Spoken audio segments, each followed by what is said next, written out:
problem.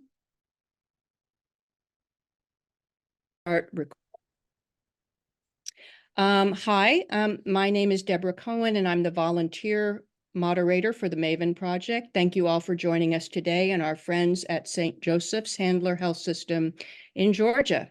They are hosting today's session, which is Common Endocrine Disorders, given by Dr. Merri Pendergrass. To give you her bio, she's an MD, PhD, and professor of medicine at the University of Arizona in Tucson. She's currently clinical chief of the endocrine division and director of the Endocrinology Fellowship Program. She's a frequent lecturer, both nationally and internationally. And prior to joining University of Arizona, she established diabetes programs at both Harvard and Tulane medical schools. She's been principal investigator on several diabetes-related studies funded by the NIH, the Centers for Disease Control and Prevention, and the Juvenile Diabetes Foundation. She is the author of book chapters, reviews, and scientific journal articles, and she currently serves on the advisory board of Nature Reviews Endocrinology. And with that, Dr. Pendergrass, please begin. Good afternoon, everybody.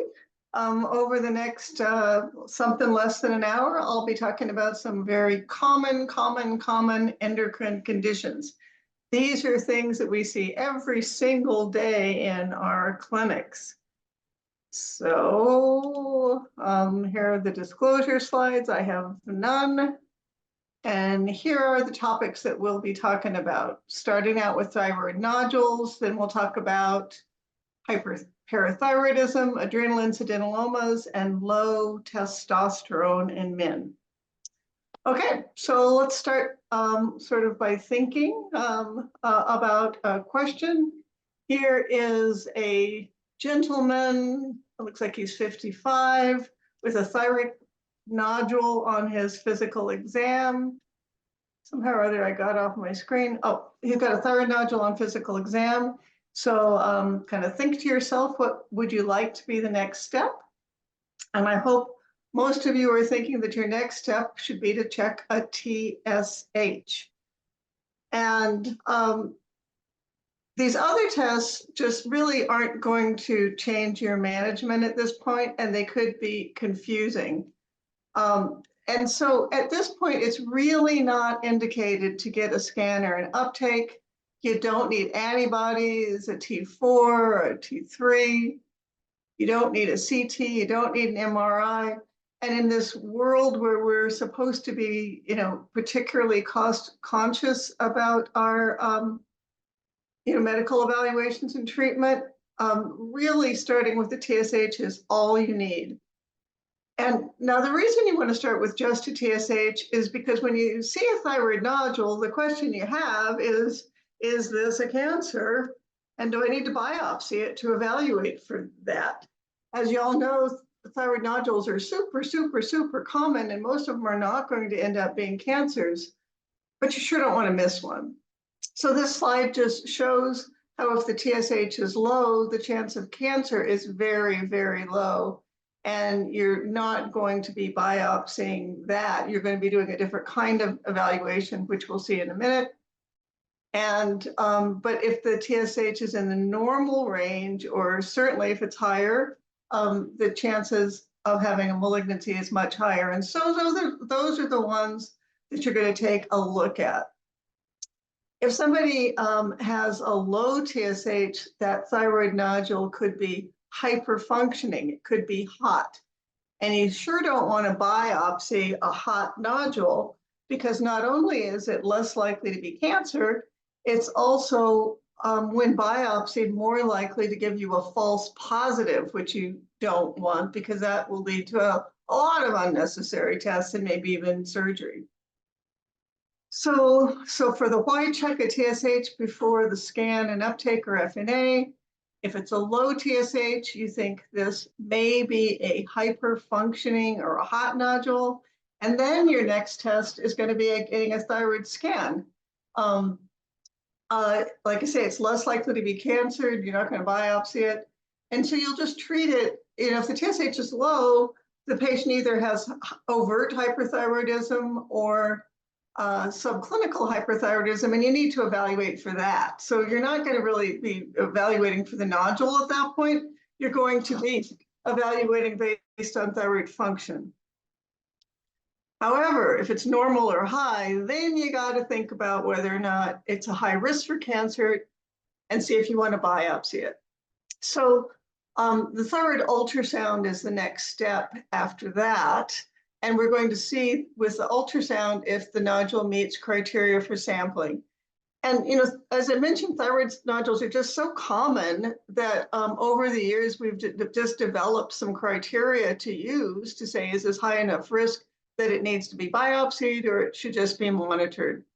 You know, now back in the olden days when I started in this business, if you palpated it, you just biopsied it. We didn't have ultrasound guided biopsies, and we didn't have those ultrasound criteria, but that led to unnecessary biopsies. They're biopsies for very low risk cancers. And like I said, just in the name of appropriate care, you want to biopsy the high risk ones, not the low risk ones. So, you know, there's a lot of features that are associated with higher risk, and 3 of them were evaluated here. If a nodule is solid, if it's more than 2 centimeters, or it has microcalcifications, those are all some pretty strong risk factors for a cancer. And if a patient has all of those, as you can see here, there's a very good chance that this is going to be a cancer, very high risk. But if they have fewer than that, fewer than those 3, yeah, it's not as much. So you're probably not going to biopsy something with no high risk features. But if they have 1 or 2, then you're going to start thinking about it. These are the recommendations from the American Thyroid Association, and they're just kind of summarized here. This is when you biopsy a thyroid nodule. First, you're going to look and see if it's solid or if it's cystic. That's kind of the first thing I look at when I look at my report, or if I looked at the images themselves to see if I'm going to biopsy it. If it's purely cystic, it's very unlikely to be cancer, so you do not biopsy that at all. So if it's solid, those are the ones you're going to be thinking about biopsying. So if it's solid, but it's less than 1 centimeter, you're not going to biopsy that either. So you kind of exclude less than centimeter, don't biopsy, pure cyst, don't biopsy it. But if it's solid and it has a suspicious feature, and some suspicious features are here, and they would be noted on the ultrasound report, mostly hypoechoic is what shows up on those reports. So if it's hyper or isoechoic, we don't worry so much about those, but hypoechoic is one that we really worry about. Microcalcifications also tend to show up on the reports. Anyway, so if it's solid with some suspicious characteristics at over 1 centimeter, you're going to biopsy that. Solid, no suspicious features, you might biopsy at 1.5. And if it's partially cystic, you know, you can potentially biopsy the solid form of it, but when they're partially cystic, that makes it kind of protective, actually. So pure cysts, you don't biopsy it if it's partially cystic. If it doesn't have other suspicious features, you're not going to biopsy till 2 centimeters. So this is from the American Thyroid Association, and often your radiology reports are going to tell you whether or not it's a biopsy lesion or not. A lot of the radiologists around here are using the TIRADS classification scheme. And it's just another classification scheme where they look at these different risk features, assign points, and they will just add up the points and give you a recommendation about whether or not it needs to be biopsied. If they don't do that, like I say, from a practical standpoint, I think you can just remember cysts, don't biopsy. Solid, you consider it if it's more than 1 centimeter. So this just sort of summarizes what we've been talking about. So you start with, you've noted a thyroid nodule. Now, this could be on exam, or it could be an incidentalloma done on imaging. And you're going to kind of treat it the same way, whether you palpated it or you saw it on an image. So say someone had a carotid ultrasound or something, they had some kind of neck imaging for another reason, and you just ran into that nodule on the thyroid, you're going to have to approach it you're approaching them the same way. You have to evaluate an incidentalloma as well as something you palpated on exam or potentially had symptoms for. Most patients are not going to have symptoms for thyroid nodules unless they're really, really big. We don't see those a lot. So most of the nodules we palpate were found on imaging incidentally, or someone noted it on an exam. So you note the thyroid nodule, you check a TSH. If it's normal or if it's high, then you're just going to make sure you have an ultrasound to assess the need for FNA. So even if you saw it like on a CT scan, you still need the ultrasound to decide whether or not it's got those risk features, because that's what our standardization is based on. If it meets criteria, you biopsy it. If it does not meet criteria, then you can repeat the test, the ultrasound in say 6 to 12 months. You know, if it's just sort of borderline and you don't know if it's quite biopsyable, repeat it in 6. But if it looks really benign, you can do it in 12 months. And then over the next subsequent years, you just spread out the interval of testing. And we don't have exact recommendations or criteria or knowledge about how often and how long to biopsy. There's a lot of epidemiological type of evidence that suggests that once a nodule is biopsied and it's benign, you may never have to check it again. You may never have to follow it at all, but we're not ready to do that yet. So most professional organizations now just say to just kind of repeat in, less than a year, make your first reassessment, and then spread out the interval of testing. So if your TSH, on the other hand, is low, that's when you're going to consider doing an I-131 scan and uptake to see if it's hot or cold. If it's cold, you're going to go ahead and biopsy it or consider it for biopsy. Cold thyroid nodules inside like a Graves gland are considered to be slightly more suspicious for malignancy. So if they're hyperthyroid, as you can see with the low TSH, but the nodule's not making the thyroid hormone, that's suspicious, and you need to consider it for biopsy. If it's a hot nodule, then you're going to go down a whole different path. You're going to evaluate, and you may do further evaluation or you may not, but you're going to treat hyperthyroidism or monitor it depending on what works for that patient.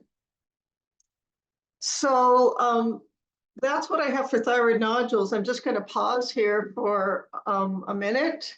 And if anybody has any comments or questions at this point, I can address them, or if you want to go on, we can do that.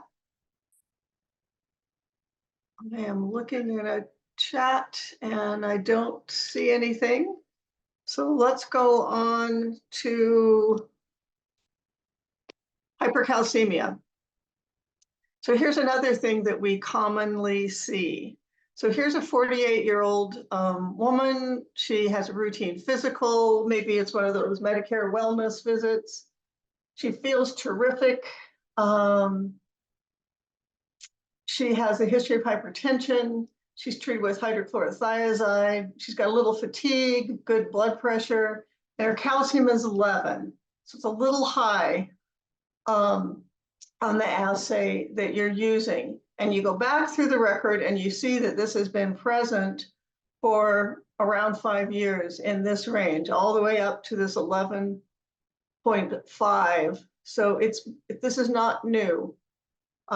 So I hope that what you all are thinking of for your next step is to just stop that hydrochlorothiazide and repeat the calcium. Hydrochlorothiazide is notoriously a medication that can be associated with a high calcium. And you stop the hydrochlorothiazide, the high calcium goes away, and you're done. The other medication that notoriously will do this is lithium, which we don't see people treated with all that much anymore. But that's the other one. So, when you see a high calcium, just, review the med list. And if they're on something obvious like this that can cause it, you don't need to start checking PTH levels and that kind of thing. Just stop the medication and see if you can make it go away. On the other hand, say they come in, they're not on hydrochlorothiazide, but they've got that 11. At this point, your next step should be to check an intact PTH level. So we've checked it here, and it is 70, which is a little bit high. So this person has hypercalcemia with a non-suppressed PTH level.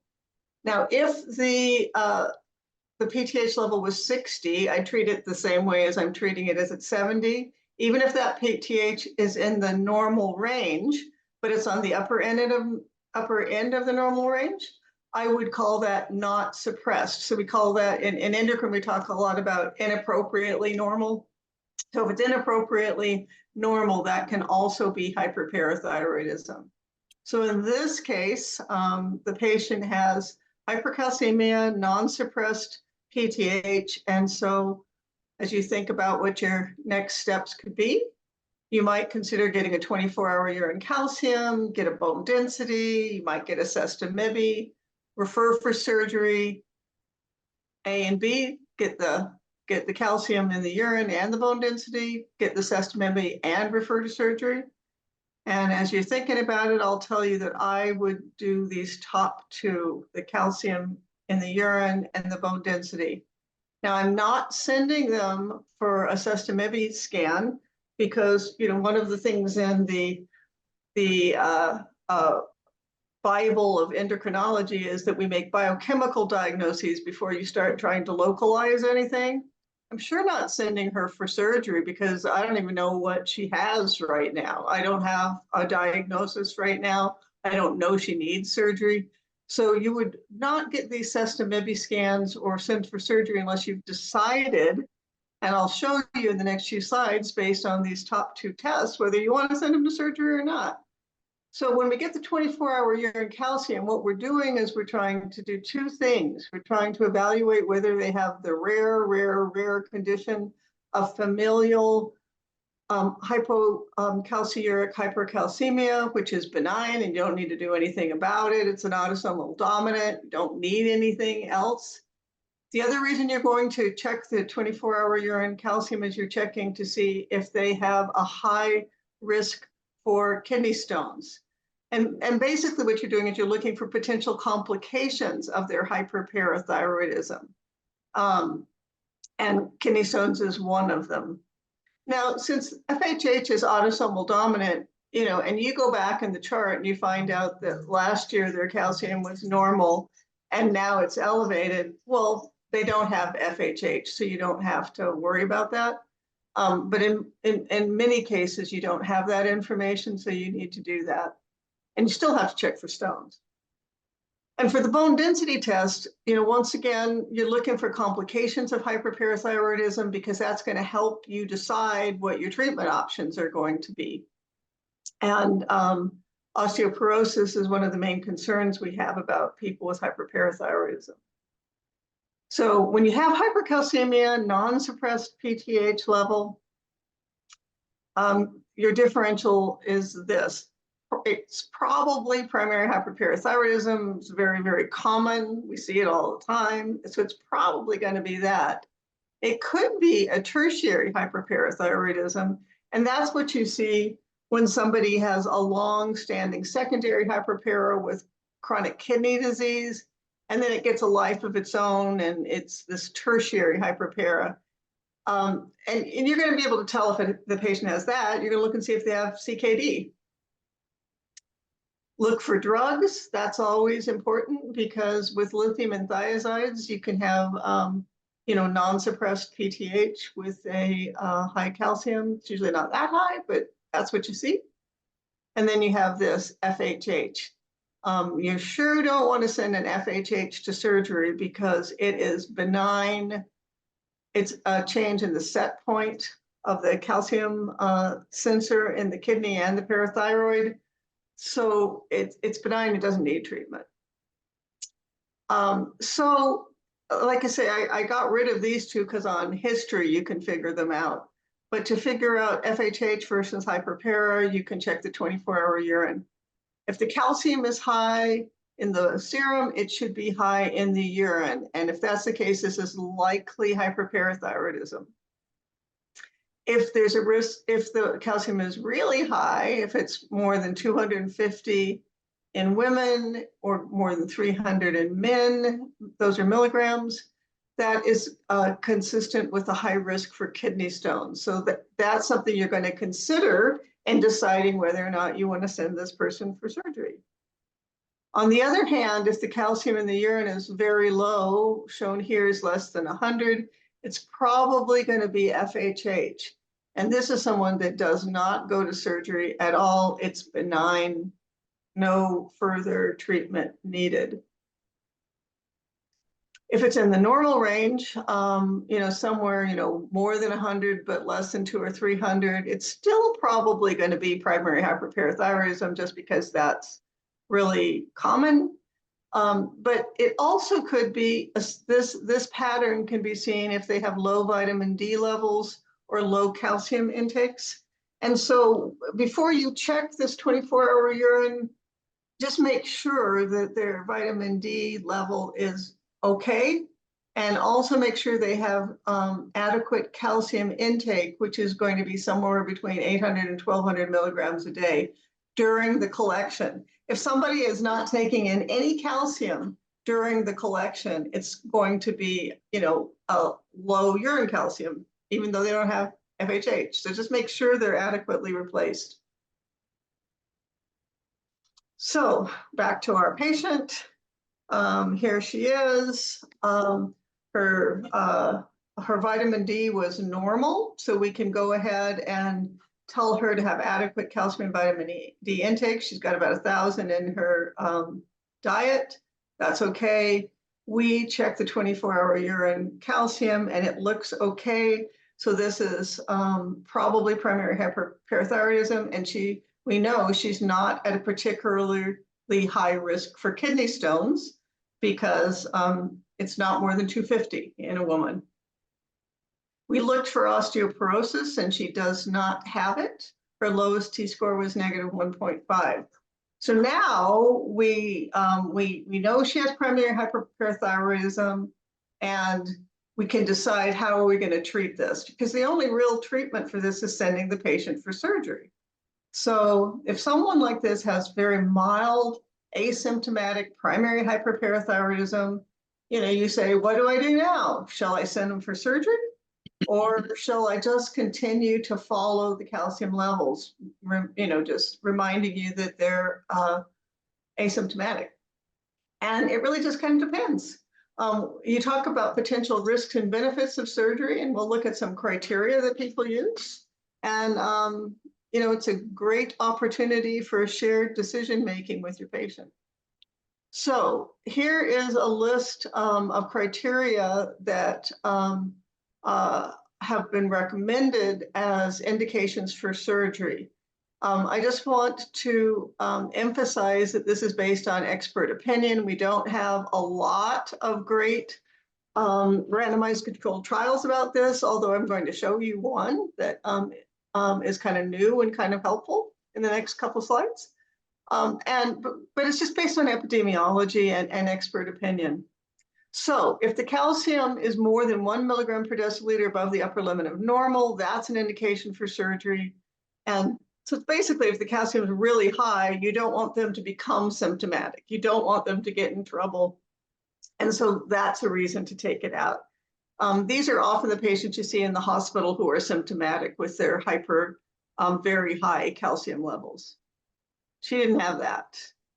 If they have osteoporosis by BMD or prior fracture, that's an indication for surgery. And one of the best things that surgery does is decrease fracture risk. If they have CKD, that's an indication. if, as we've been talking, if they have high calcium in their urine, 250 for women, 300 for men, that's an indication because they're at risk for kidney stones. If they already have kidney stones, that's an indication. Our patient didn't have any of these things, but she was less than 50, and that is on the list. And I think that it's nice to know these criteria, but it's certainly appropriate to consider patient preference at this point. I don't take every person under 50 and send them for surgery if they have mild asymptomatic primary hyperparathyroidism. The case for surgery is that it has been associated with decreased fracture risk. It's probably better. Maybe, based on epidemiology. Neuropsychiatric symptoms of primary hyperparathyroidism may or may not get better after surgery. The case for observation is that calciums usually remain pretty stable. They don't get high. They probably aren't going to become symptomatic. And of course, there's surgical risks. So if you have older patients, you probably aren't going to want to send them to surgery if they have multiple comorbidities or they're older. But I want to emphasize, that the surgery doesn't necessarily benefit asymptomatic people. I saw a young woman the other day. She was only in her 30s, and she had asymptomatic mild primary hyperparathyroidism. And if you just looked at the criteria, we would send her to surgery. But this woman was an actress and a singer. And she was a young woman who was doing pretty well. She's in a Broadway show right now. And it was very concerning for her to have surgery and maybe lose her voice, or just have voice impairment. And that was just a big risk for her. And so we talked about, her options, and we got a bone density test, and it was not low. It was really normal, but she was only, early 30s. And so what she decided, and because most 30-year-olds, I'd say, go to surgery. Don't spend the rest of your life with this, because you may develop osteoporosis, and just have the surgery now while you're young and healthy. But in her case, she decided to just be managed with serial bone densities, and she was going to sort of make some career changes. She was going to try to emphasize acting rather than singing, and just postponing surgery for a while, and thought that she would be likely to get it within the next 10 years or so, but not right away. This is a recently published study in the Annals. And what I like about it is it was a randomized controlled trial. It was small. There were only 191 patients. And they had a mild primary hyperparathyroidism, and they were randomized to get parathyroidectomy or just observation. And they were followed for 10 years. And you can see there's absolutely no difference in survival. They were followed on an average of 10 years, but up to 18. So if you just looked at survival, no differences at all. Cardiovascular, cerebral vascular events, no difference. But importantly here, there were no new fractures either. So this is just one small study, but it agrees with some of the emerging epidemiological studies that it's not so clear that parathyroidectomy is beneficial in all patients. So I think we just have to make patients understand that we don't have great perfect information. We use those NIH criteria from the experts, the expert opinion, but figure out what's important to the patient. If you are going to follow the patient without surgery, it's important that they have adequate calcium and vitamin D. A lot of patients, the minute someone notices that they have high calcium levels, they stop their calcium and vitamin D, but this can actually worsen their hyperparathyroidism and their bone disease. So you want to make sure that they have adequate intake. And of course, you want to make sure they stay hydrated and mobilized and avoid thiazides and lithium when possible. Now, say they already have osteoporosis, you can have a conversation with them, and you may decide to start a bisphosphonate for their osteoporosis rather than surgery. Based on the available evidence, surgery is probably a little better than bisphosphonates, and depending on how old the patient is, you may not want to commit them to, years of bisphosphonates or various courses of bisphosphonates. If someone's 20, you probably don't want to give them bisphosphonates yet. And if they're 80, bisphosphonate might be a great idea for their osteoporosis rather than surgery. Now, we do have calcium mimetics, which will lower the calcium levels, but whereas bisphosphonates will decrease fracture risk, they don't affect the calcium levels. And calcium mimetics will decrease the calcium levels, but they don't change the fracture risk. So just kind of depending on what you're trying to accomplish, you may use one of these medications. We consider bisphosphonates in people who have osteoporosis or a high risk for it, and calcium mimetics if somebody's calcium levels are really high, especially if they have end-stage renal disease and they're not good surgical candidates. All right, I am going to, that is it for this, and I'll just pause here for another couple seconds and see if anybody has any comments or questions before we go to the next. There is a question in the chat. Any indication to test ionized calcium instead of standard serum calcium as part of the complete metabolic panel in cases of hypercalcemia? I don't check the ionized calcium. I think it just isn't necessary. And there are no particular guidelines for checking the ionized calcium. It's just not needed. I mean, certainly you take a peek at the albumin. And so sometimes, somebody can have pretty significant hypercalcemia just because of a low albumin that you didn't notice just on looking. But I don't routinely do that, certainly not in the outpatient setting. I never do it in the outpatient setting. So if there's no other comments or questions, let's go on to adrenal incidentalomas. So you've got a patient that had a CT scan for some reason, and they saw a nodule on the adrenal gland. They weren't looking for it. Maybe the person had back pain. But there it is, the adrenal incidentaloma. So what do you think? Should there be no further evaluation?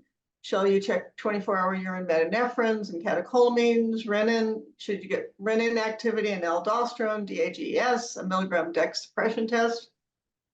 Just repeat the CT in a year, refer to surgery, or maybe get both of these things, the chemistries, the urine studies, and the CT. So as you're thinking about it, I'll tell you that I will go for both B and C in general. And let's sort of go through the reasoning for that. The reason we're going to be checking these chemistries is because you want to know, is this nodule making something? Is it hormonally active? Because if it's hormonally active, there's a good chance, especially if it's hormonally active and hurting the patient, you may want to send that person for surgery to remove the nodule. And the reason you're looking at the CT scan in a year is because you're asking a question, is this cancer? You can't tell just by looking at the nodule in most cases if this is cancer. So the way to do it in an asymptomatic person with this incidentaloma is to just repeat the CT scan in about a year, sometimes sooner if it looks kind of scary. Now, if a person has another known malignancy, something that potentially has metastasis to the adrenal gland, then you're going to consider it differently. But when you're talking about just these adrenal incidentalomas, not a person that's at risk for Mets, you're just going to repeat that in, within 6 to 12 months. So adrenal incidentaloma is extremely common, and just FYI, these are defined as masses greater than 1 centimeter. The guidelines are a little more complicated in masses that you see that are less than 1 centimeter. If they are, if they're less than 4 centimeters, 0.4 centimeters, you don't have to do anything. They're not called an adrenal incidentaloma at all. If they are between 0.4 centimeters and 1 centimeter, you are supposed to keep your eye on them. But technically, an incidentaloma is more than 1 centimeter. And that is found in about 4% of all CT scans that are done based on some series, 10% of older patients who have had CTs, up to 9% of autopsy studies, a little higher in patients with hypertension.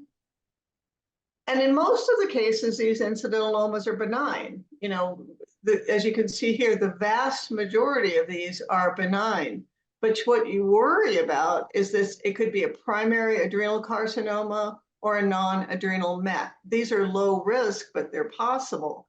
So these are the ones you really don't want to miss.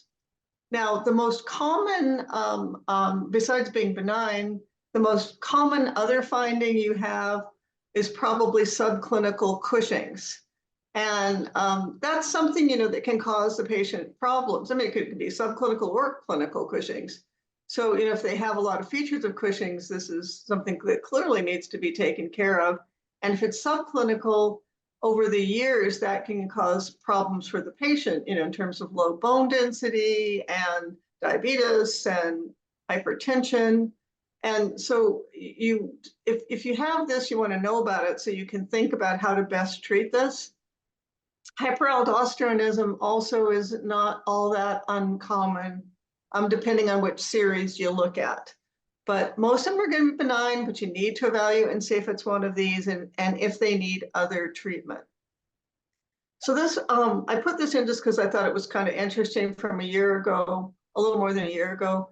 There was an unselected population where they looked at 25,000 patients. I think this was in Korea, 25 patients with CT scans, and they found 1.4% had incidentalomas. So, you know, not a high number in this live patients, unselected, that just walked in the door and happened to have a CT scan, you know, included people from, you know, adulthood 18 to probably 100. So they're common. And they didn't check the biochemistries in all of them. They only had 350 of these where they checked the biochemistry. And about 70% were non-functioning, which is, you know, what we know from other, you know, lots of other epidemiological kinds of evaluations. About 20% of them were hypercortisolemia, and about 12% in this series, which is a little higher than we're used to seeing in other series, but that's the percent that had hyperaldo. So these were the patients who certainly have indications for further evaluation and treatment potentially. If they're non-functioning, you're done, that's terrific, but these are the ones you're trying to find. So when you see these adrenal masses, the two questions that you're asking are, is it malignant, you know, a little less than 3%, and is it functioning? So for is it malignant, you just have to go by imaging characteristics. And so if it's more than 4 centimeters, that's very likely to be malignancy. And so if it's that big, we usually recommend you just take them out. You don't biopsy these, you just take them out. And the reason you don't just biopsy them is because you can't tell adenoma from carcinoma on a biopsy, adrenal carcinoma from adenoma on a biopsy. You can tell if it's a MET.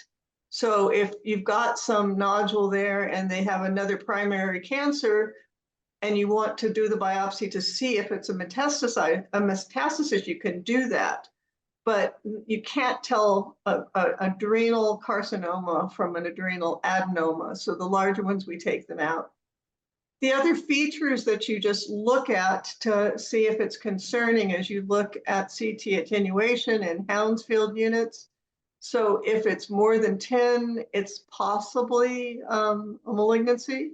And you look at washout, if it's less than 50% of the contrast washout, that is a higher risk for malignancy. So you look at those to sort of help you decide what your next step is. In the case of this big one, you're going to take it out. And in the case of these, you're going to look and see how fast do I need to repeat this CT.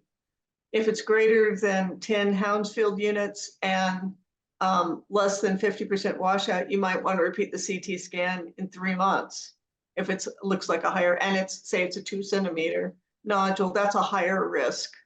So, we don't have perfect, cutoffs and criteria, but that would be considered higher risk. So you're going to take another look with imaging. That's the only way you're going to be able to tell if this is cancer or benign. And the other thing with is it hormonally active? As I mentioned before, it's subclinical Cushing's, primary hyperaldo, and FeO risk with these is pretty low, but it's not zero. It didn't show up in the series that of the 25,000 unselected patients, but remember they only checked, a small percentage of those biochemically. So these are possible, and you have to think about it. And the FeOs are associated with this Hounsfield units of more than 10%. So if they have that, you're going to be thinking about FeO. So this is just pulled right out of UpToDate, and our wonderful Bible of UpToDate tells us everything we need to know. This is a really nice algorithm. So you find a mass. Your initial testing is there any hormonal secretion? So to check for subclinical Cushing's, you're going to go a DHEAS and a 1 milligram overnight DEX suppression test.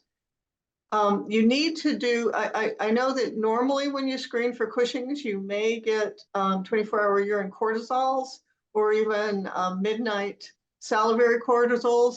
But in subclinical Cushing's that you tend to see with these nodules, it's still Cushing's, but because it's a constant secretion of the cortisol, but it's not high enough levels to pick up with the cutoffs we use for 24-hour urine collections. So you really need to do that DEX suppression test. And if the unenhanced CT attenuation is more than 10 Hounsfield units, you have to worry about FeO here. So you do need to check for FeO with 24-hour urine fractionated metanephrines and catecholamines, or checking plasma fractionated metanephrines. Now, often you're going to look all over your CT scan report and you won't see the Hounsfield units. I don't see them. I just check for FeO anyway, just to make sure I'm not missing that. But it's frustrating. You'd think, why don't they report this on the report? And sometimes you can go through and figure out how to calculate it yourself. But if you can't, just check for a FeO here. If they're hypertensive or hypokalemic, then you're going to check for primary hyperaldo. That's with aldo and renin levels. So these are the tests that you start with for most patients are going to be tested for all of these. If they're negative, which they often are, then you're going to go down this pathway and look at the imaging. And so if on the unenhanced CT, it's less than 10, that's why these Hounsfield units are so important. If it doesn't look scary, so it's less than 10, then you can come down here into this column and you're going to just be monitoring the patient right then. And what's recommended is you repeat imaging this low risk looking person in about 12 months. And it's recommended that you check for subclinical Cushing's annually for 4 years, because subclinical Cushing's is kind of an insidious disorder and it's easy to miss. So you check that for 4 consecutive years. And if these are all normal, then you're done. You don't have to continue monitoring anymore. If the nodule has grown in 12 months, especially if it's grown more than 1 centimeter or to more than 4 centimeters, you're going to take it out. Or if it's become hormonally active, you're going to take it out. So if it progresses at any time, you're going to consider surgery. But after 4 years of DEX suppression tests that are normal and 1 time imaging that's negative, you don't have to do any more follow-up. On the other hand, back to this nice little algorithm, when you check these hormones at the beginning, if anything's positive, you're going to do confirmatory testing. If positive, you're going to send them to surgery. If they are, bioclinically active, you generally, it's surgery is the recommendation for this. If it's negative, you're just looking at those imaging characteristics and saying, is there cancer? And if the Hounsfield units are more than 10, then you're worried about cancer. And so that's the close follow-up I'd recommend, either repeat imaging maybe at 3 months, just go ahead and send them to surgery if it looks suspicious based on those Hounsfield units. And even if they don't report the Hounsfield units, radiology will usually tell you if it looks scary to them. And as I mentioned before, you only biopsy these if you're suspecting a MET or an infection like TB or something like that. But you can't tell adenoma from carcinoma. And so with that, we can move on to the last topic unless anyone has any comments or questions. And that is hypogonadism. So you have a 65-year-old with type 2 diabetes, and he wonders if he has a low testosterone. He's got decreased libido, he's kind of depressed, kind of fatigued, decreased muscle mass, and he's thinking, am I just getting old? Or is this low T like I'm seeing in the gym?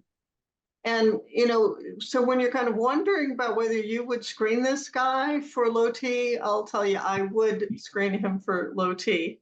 And I would do it because people with diabetes are at a risk for low T. So I don't want to screen all men for this, but this is a risk factor. And especially if they have these other symptoms that concern them. And especially, let's just give them, gynecomastia or decreased body hair, low trauma fracture. That's easy. Then you're definitely going to screen this person for low testosterone. This is from the Endocrine Society. These are potential candidates for testing. If you know they have pituitary disease, that's pretty easy. You're going to screen them for low T. Medications like long uses of steroids or opioids, those are classically associated with low testosterone, HIV-associated weight loss, end-stage renal disease, COPD, infertility, osteoporosis, or low trauma fracture, and type 2 diabetes.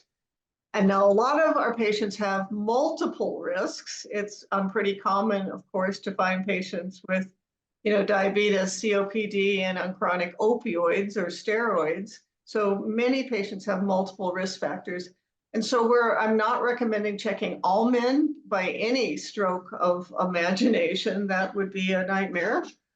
Certainly check people that have these known risks. So here's an obese 65-year-old with this decreased libido, fatigue, and weakness, and you check a total testosterone level, and it's kind of low-ish. And so now your options are going to be to repeat the AM total and free testosterone, start replacement, check an LH, or check a pituitary. And as you're thinking about it, I hope you all decide to check AM total and free testosterone on this man. You're not going to start testosterone replacement right now, even though this is lower than the reported normal limit, because we don't even know if he has it at this point. Testosterone levels can vary a lot depending on what time of day, and just from day to day, his level could be 170 today and 270 tomorrow. So you need at least a couple values to confirm the diagnosis of hypogonadism. So you're not going to start it. You're not going to check out an LH at this point, because when you're checking an LH, as we'll see in a bit, that's to localize why the testosterone is low. Is it coming from the pituitary or is it coming from the testes? But we don't even know if it's low yet. So it's premature to check an LH, and it's certainly premature to check a pituitary MRI. So just to make sure to check with your lab that they're using dialysis method to measure free testosterone. and not the analog method. If you use the analog method in your lab, that's completely misleading, and a lot of labs are still using that method. So don't do anything with a free testosterone level that was checked by analog method. But if it's checked by dialysis, which probably more than half the labs these days are using, you can depend on a free testosterone. And the reason you think about that is we know that older men can have normal totals, but their free can be lower. So they've just got higher levels of sex hormone binding globulins. We know that. So in older men, it's fair to check a free testosterone as well as a total. We also know that obesity can be associated with lower total, but normal free, just the opposite pattern. So in obese patients, it's also not a bad idea to check that free testosterone. You can always check sex hormone binding globulin and calculate it yourself if you want. And there's calculators all over the internet to do that. But if you're going to check a lab in obesity or in older patients, I think that's fair to get a better idea about what's going on. And remember, you need low morning levels 2 to 3 times to make a diagnosis. You can't make this diagnosis based on one abnormal level. So when I see a low testosterone level in the chart, the first thing I do is look and see what time of day was it drawn. Was it drawn in the morning? It needs to be, because testosterone's got circadian rhythms. I'll show in another slide. And then I consider if it's just clearly normal, then I'm done. That's all I need. If I have one value and it's normal and it was done in the morning, fine. If it's done in the afternoon and it's comfortably in a normal range, if this initial test of his was 400 in the afternoon, that's good enough for me. But if you're trying to diagnose it to be low, it needs to be in the morning. This just shows the diurnal pattern. You don't necessarily see it as much in older men, but you certainly do in younger men. So if you check here, in the afternoon, the level could be low, and you could be fooled into thinking he's hypogonadal, where if you checked him in the morning, it would be, twice that level, and it's really in the normal range. And we know that the changes associated with hypogonadism are pretty similar to the ones you see in aging. You have decreased sexual function, decreased energy, bone mineral density, muscle mass, strength, cognitive functioning. But we just don't have enough evidence to conclude that treatment is going to fix all of those things without causing harm. This slide lists the potential harmful effects of testosterone: prostate cancer, BPH, erythrocytosis, especially leading to venous thromboembolism, sleep apnea, low sperm count. All of these things can be worsened. Well, testosterone administration will make you infertile, for example, and maybe increase cardiovascular events. This is controversial, and it's been 20 plus years that people have been trying to figure out if testosterone replacement increases cardiac risk. So there's an FDA warning. It's a black box warning on the on this, but that's still controversial. It comes from studies like this. Here is one that showed there's about over 8,000 men with low testosterone. Around 1,200 started on testosterone. They were around age 63, and they were followed out for about 4 years. And what they saw was an increased mortality, MI, or stroke, about 30% increase. So there were studies like this that said, okay, even in these average age guys, they weren't real old, but they had increased adverse effects. So this is what led to the warnings. But on the other hand, this was just published last year. Here were men with mild hypogonadism, and they already had cardiovascular disease or a high risk. They were randomized to get replacement or a placebo, and they had no increased risk.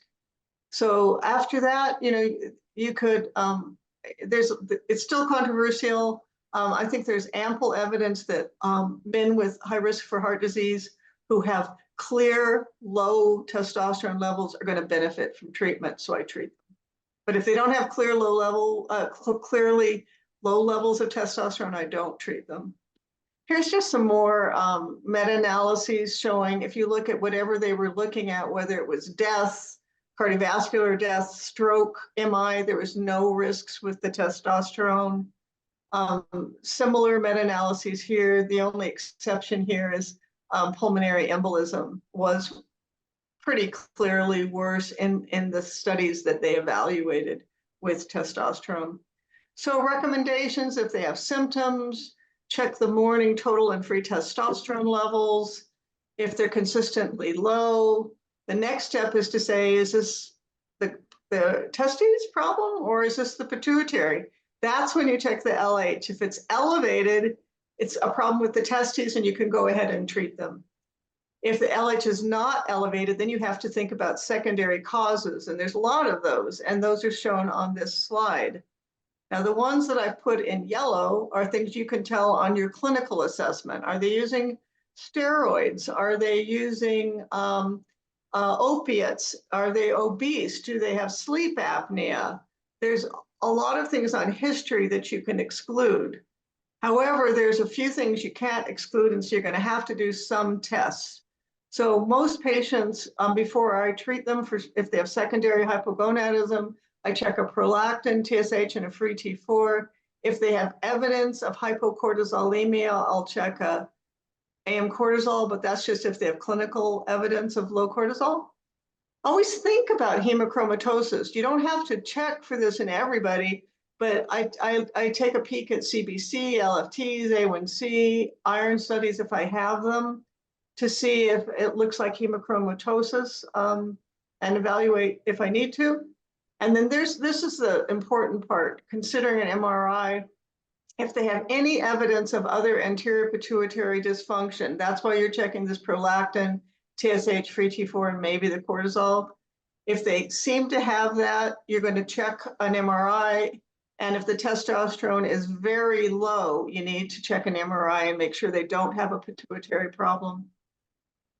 So it's recommended if it's less than 250 in a younger man, less than 150 in an older man, goes to an MRI.